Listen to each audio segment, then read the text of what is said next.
Hallo almal, my naam is Jack de Priester. Ek is 'n Suid-Afrikaanse sanger en liedjieskrywer as ook 'n televisie aanbieder al vir baie jare. En nog al die tyd van my loopbaan begin het in 2002. Tot nou toe skryf ek nog elke liedjie self. Is 'n lang loopbaan om aan die gang te hou. En ek kry so baie mense wat wil weet wat om te doen, om hulle liedjies te skryf, nommer 1, om hulle liedjies daar buite uit te kry, waaroor skryf mens, hoe is 'n mens, of hoe word 'n mens 'n kunstenaar in Suid-Afrika, of seker maar oor die hele wêreld.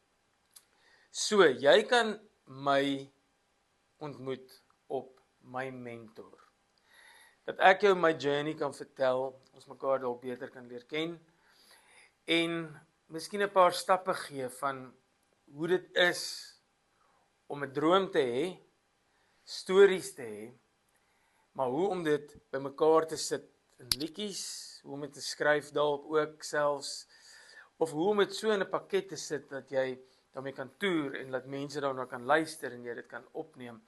Want dit gaan nie net oor sing nie, dit gaan nie net oor 'n goeie stem nie, dit gaan nie net oor om goed te kan skryf nie.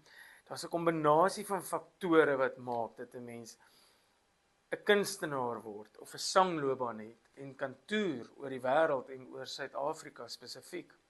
So jy kan my bespreek op my mentor, dat ons tyd saam kan spandeer en ons kan idees met mekaar deel en ek kan my journey ook verduidelik van hoe dit is en dalk kan dit jou help op jou pad vorentoe. So, bespreek my op my mentor. Sien vir jou een van die dae hier uit my hartkamer uit.